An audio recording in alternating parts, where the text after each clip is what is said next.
жакшы көрөм.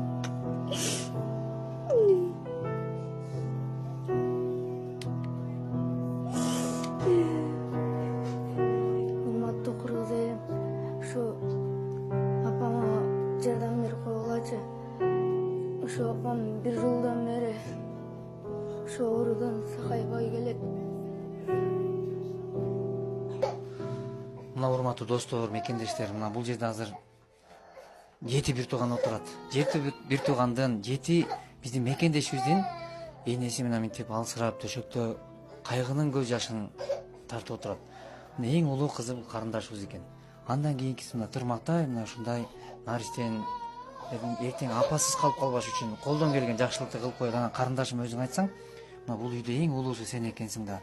Анан эми эгер каражат бул үй бүлөдө жетиштүү болсочу, достор, мына ушундай тырмактай балдар эртең жигит болуп чоңоет, чырпык да чынар болот деп айткан. Биз али жашпыз. Апамдан ажырагым келбейт. Ушу баарыбыздын бактыбызды көрсө дейм. Аллахым шыпасын берип, жакшы болуп кетсин укам. Мынантип мөлтүрөгөн балдары карап отурат. Ушу кургандар жетим калбасын. Ушу балдардын келечегине балта чабылып калбасын.